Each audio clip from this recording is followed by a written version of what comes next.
Once to the Pantheon. I am Ray. And I'm Chelsey. And today we're looking at the film The Turning. It came out in January of 2020. It is described as a horror film. It's based on the Henry James' novel Turn of the Screw. This has been adapted multiple times in film, in television, and in TV shows. It's the theme of it. Just to give you an example, Guillermo del Toro's Crimson Peak is based on the novelization of Turn of the Screw. It's been copied so many times. The most famous one that relates to this one will be the 1961 The Innocents with Deborah Kerr. That one has a more of a definitive ending with the character of Miles, the boy in this version. This one departs a little bit from that book a little bit, takes some liberties. With the book as well as the movie, it was meant to be open-ended for your interpretation. I mean, that was the design of it. But if you're looking at The Haunting of Hill House, we have the governess looking after these kids. One of my favorite ones is The Others with Nicole Kidman, and it's just as eerie as all hell. And then the ending is just horrific, but just strange. But so Turn of the Screw has been around and adapted in so many ways. So whether fans of the book or of the movies came into this with certain, I guess, expectations, not knowing that they wanted to make this particular film very open-ended. The thing I will say about this is that the casting is amazing. I thought Mackenzie Davis as Kate, the governess or the teacher, I mean, I liked her performance. I was on board with her performance right from the beginning. I understood her journey with her mother and her fitting in, and then meeting Miles, the brother, and how he's just awkward coming from boarding school. So the story I thought was great, and I thought Finn Wolfhard from Stranger Things and from the movies of It. I mean, he did for his performance, not liking him, being an unlikable character, and having the reasons why. I was fully on board with that. I thought this is great, and the child Flora, amazing. Yeah. This kid was the MVP of this movie. She's from The Florida Projects, another great movie. And I thought she brought her performance was the knock-up performance. Even though it's not a main character, it's not a character that kind of drives anything, but I really gravitated to her. I thought her performance was as realistic as humanly possible. I couldn't delineate, is she just being a character or is she just acting, or just it was... Yeah, she did a really good job. Right.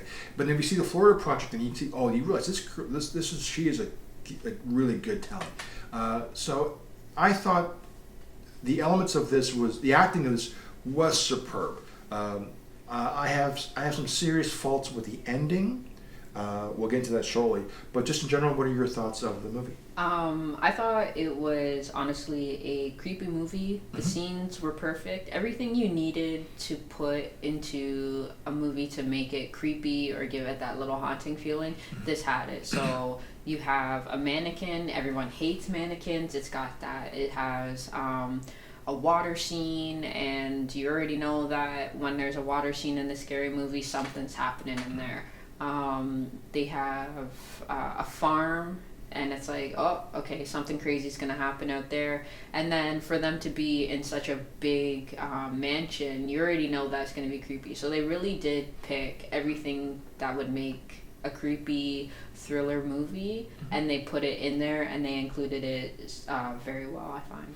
Yeah, the person who directed this was Flora Sigmonzi. I can't think. I think I might have said her name wrong, but she's known for doing music videos.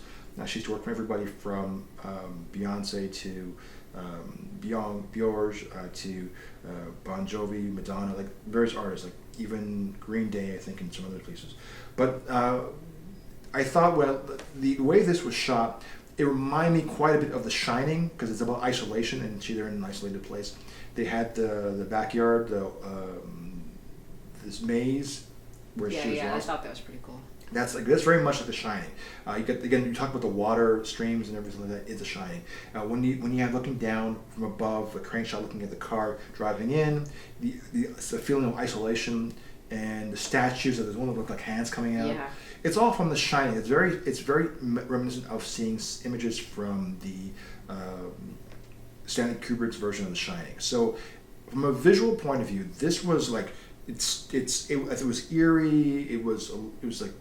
It had all those elements because you're living in this, not a castle, but you're living in this really great, wealthy English little acreage of land. Because I thought the characters of these people was believable. I mean, Miles, the brother, why he's there, made sense.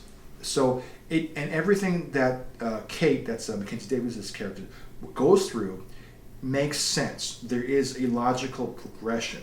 So when it gets to the third act, I just stopped and don't know what happened. Either they went. I thought personally maybe the reel fell off the film.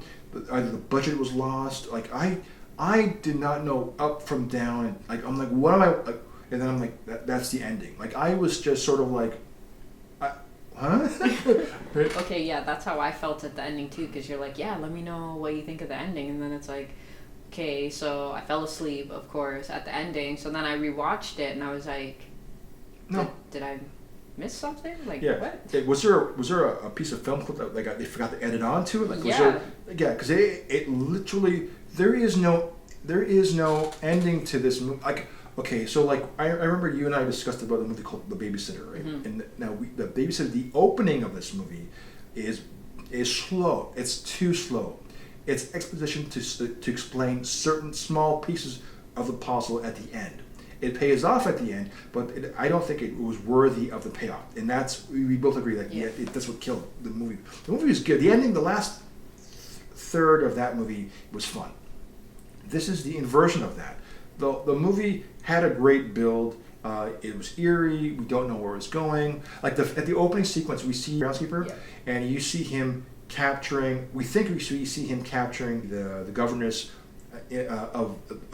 before Kate. You know, we're not sure what we're seeing. You know, you don't know if it's violent. You don't know what's going on. You realize it wasn't a violent act. You just see her being stopped. That's all. And then you see what happens after. But you don't know if it's in. The problem with this is that you don't know if it's real or if it's in someone's mind. And that's what the ambiguity of what you're watching. And it's up to the interpretation of the viewer to guess the ending. I understand that idea, but they stopped the tape of filming this 30 minutes before that part of us allowing us to figure out how to make up our minds.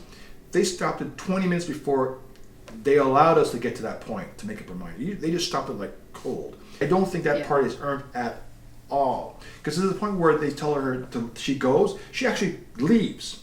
Then she's at a phone booth and makes and again, this is 1980s, this is early 1990s, so people have phone booths. The cell phone wasn't a big thing yet. Kurt Cobain dies at the opening is announced.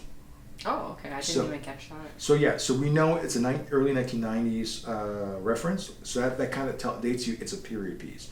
And sometimes she's wearing the outfit. Her outfit is kind of like a 90s like frosh type setting. It's a type of outfit. And she's a teacher. So it's never. I was upset because more like, so who is the person who's looking after these children? You know? Yeah, because they pretty much do what they want whenever. Yeah. So does he ever live on the property? Apparently he doesn't. And so these two kids live on their own forever. You know. And I should say these are kids who are the parents have passed away. So and the girl Flora saw her parents die. Yeah. So, but she's handling that kind of trauma really well. Yeah, for such a young age, I agree. So that was, and I thought, okay, so the storyline was really good in that sense. And okay, so I'm on board. I get everything. So the setup to explain who these kids are, why Miles is the way he is, what happened with Miles at school, because he wasn't supposed to be there when Kate was here to teach, be the governess for Florida. I understand all of this. 100. I keep saying 100%. I understand this completely. So we go to, and then when we get to the build up of figuring out, because Kate starts to see things. Like the only thing that I will say, you talk about mannequins, the mannequin's head turns. Mm-hmm. That should never happen because there's nothing in there. There's no callback to that to explain that head turn. Yeah, I noticed that too. Like, was it haunted? Like, it's just a great grandmother. Yeah. So that one was just done for the audience, but there's no follow up to explain that. Even in the ending, even if you believe the ending to be one thing, supernatural, still that head turn, because it wasn't even in the wing of the building. Yeah, no. So that that doesn't say that upset me, but like, okay, that was just done for shock effect, and it was a distraction if you were trying to think about piecing it together, because it made no sense. Yeah. And especially the scenes that either it's Miles or Quint, he had photographs, and then there was needles in the mannequin, which was kind of bizarre and stuff. But we think that, well, Miles and Quint had a father relationship, father-son relationship. So Miles is sort of connected to Quint in that way, like a father figure, and they were close. We think Quint's the bad guy. We think he is the antagonist in this film. But something happens in this movie that makes you think maybe not. So, and then we see, now we get to the last act. So what do you think you're seeing? So when she goes into, when they play is it tag or hide and seek, or it's like a tag hide and seek. It was her attempt to look for Miles. This time. So she descends down the spiral staircase into the basement of the wing where she's not supposed to be in, and she thinks she sees an event being relived. Would that be a fair assessment? Yep. Right. And then is she being physically attacked in here? In that one, no. I think something just happened. I think like the doors or something closed, and she's like, "I'm in here," and then she runs out. Right. But then later, yeah, and that's right. And then later on, she sees what happens after. She sees a visionary, like on the bed, of what happens after the governess was captured by Quint, and it's a vision of the events that unfolded. Now this one, it's sentient because it's a replay of what happened, so it's a projection of the past. I am giving this away because this makes very little sense in the sense of like continuity, and this is where the line of, okay, is this madness or is this spiritual? Like this is and then because the entity is self-aware of Kate's expressions when the reveal is given, and it's chasing her, and then it chases the governess, the maid. But then when the picture comes, okay, I'll give this away. When the picture comes in from her mom, then you know. You're not watching things in a linear setting. Problem is, there's no lead up into that. You're like, so you're watching it. Okay, you think, okay, kind of like Gerald's game where she has she frees herself from the bed. Yeah. But then you realize shortly after it's in her mind. Like she's just trying to figure something out. This one goes deep, like a full 15 minutes deep into something, and then it rolls back, and you're like, oh, this didn't happen. Yeah. It's just one alternative version of what you're seeing. So how do you? Okay, this is a really bad opening question. But like, how do you explain or address? Like, how do you feel about seeing that and seeing the ending? Like, where is your mindset at this point? I don't know. I was a little taken back. It just felt like the movie was going from one scene to another scene, and then you thought you got it, and it's like, oh, okay, so this is what's going on, and then after it's like, oh, okay, this is not what's going on. And with you saying how time wasn't in the right, like, it was not linear. It's not like time is irrelevant. It's a line. It's not like this is happening in chronological order. This is happening in a linear sense. Yeah. Right. Because I noticed that Miles only wore, I'm gonna say 2 outfits, because I noticed him only in 2 outfits, because he was in a burgundy sweater, and then days are going by and he's still in a maroon sweater, and then all of a sudden he's in stripes, and I was like, okay, wait, so you saying how time was not put in order, that's probably where that came from, because like I was not understanding what was going on at all. Oh wow, I didn't even pick up on that. Yeah. Oh wow. No, that's a really good point. Not that I want to watch it again, but if I watch it again, I'll probably look at like, okay, what are they wearing? Where like what is? Because what gave it away for me is when Miles and Flora are talking amongst themselves, and Flora is saying, I'm not comfortable. Like, because throughout the entire film, Flora is like just such a sweet girl, and then you hear her saying, I'm not comfortable being around her. It's like and that's, now we have to take that as big reality. Like that's what.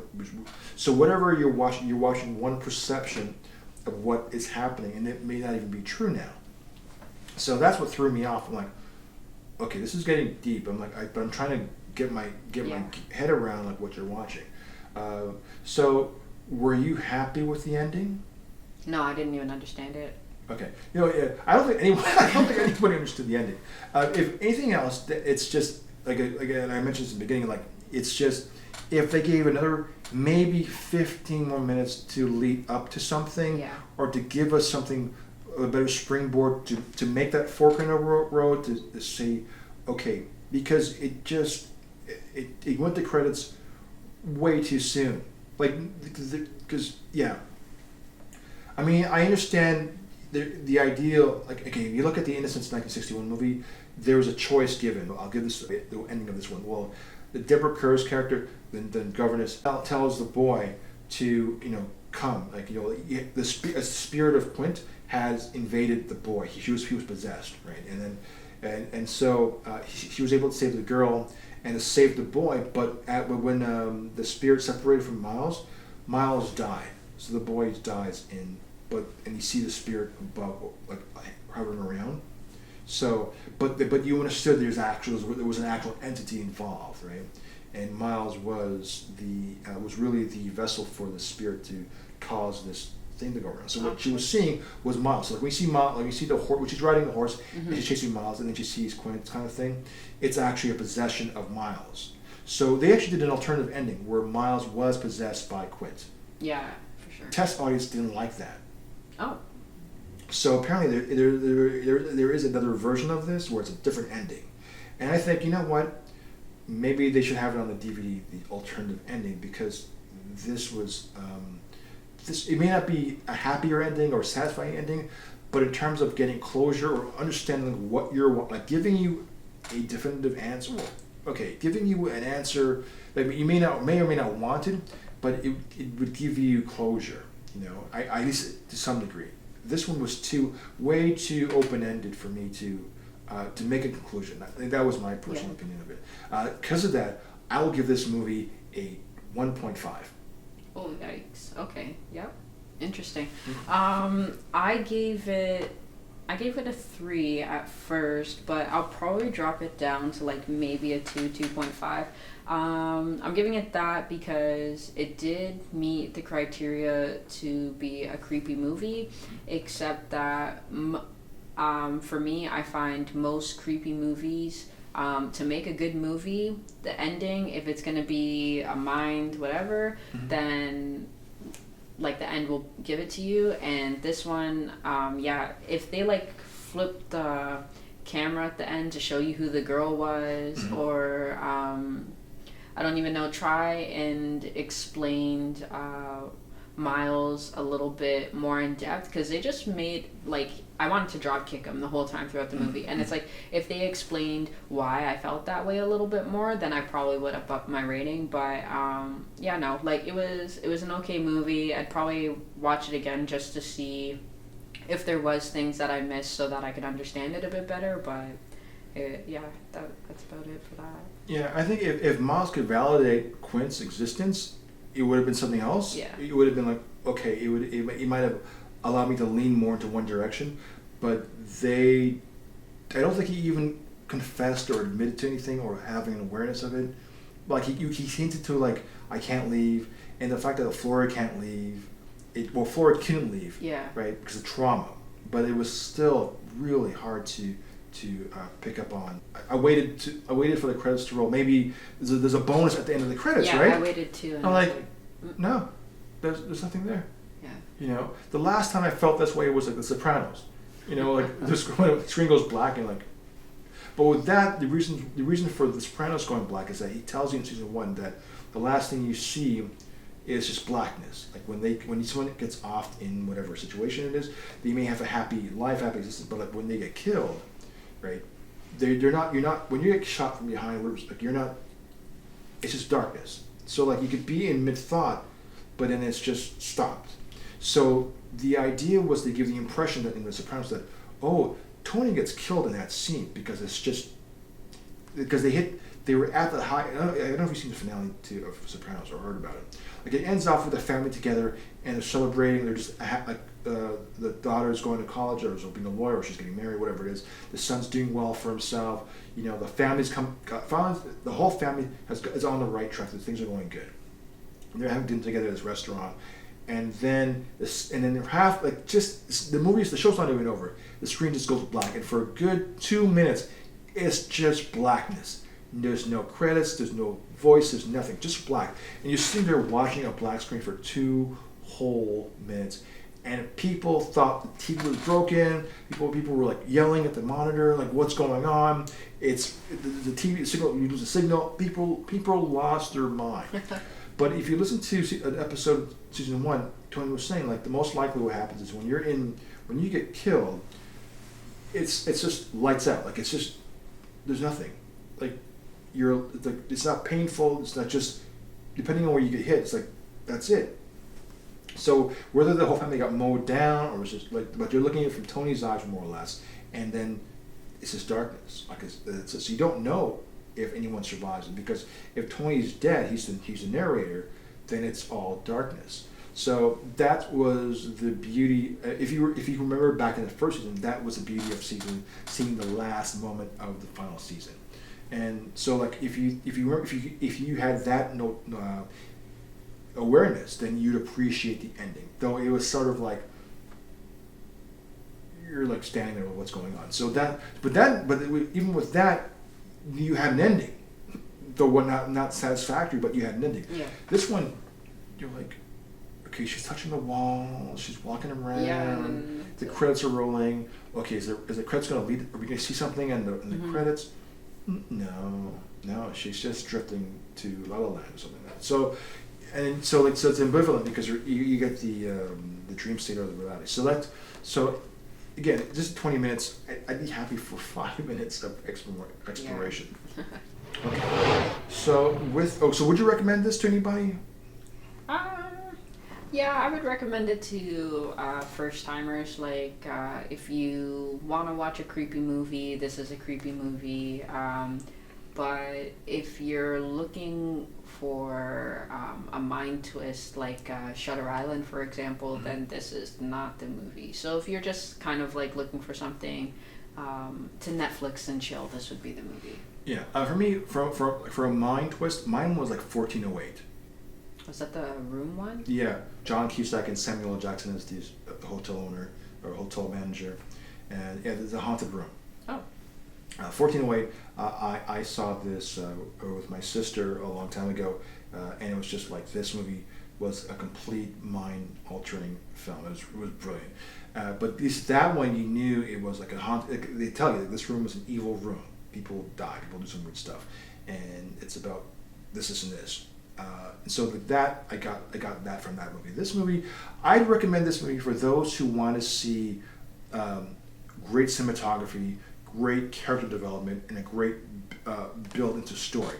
And it's built in from the book. It's actually from the Henry James book, Turn of the Screw. So, and how that's being executed on a film. So look at it from a cinematic perspective. I thought it was shot like The Shining. It was presented well. The actors did a phenomenal job. But then it stops. So if you were looking at it as from a study point of view for a art student, this is a great way to look at something in 21st century eyes, to look at a film that was a piece of literature that was done in 1898. 1898. So this is it's a modernized take of something, but they're making it look stylized. Yeah. And in that sense, it's worth watching. For story-wise, for a conclusion, it needs work. And that's why I give it 1.5. That's fair, yeah. Okay, so with that, I want to say thank you. I am Ray. And I'm Chelsey. We'll see you next time. Take care.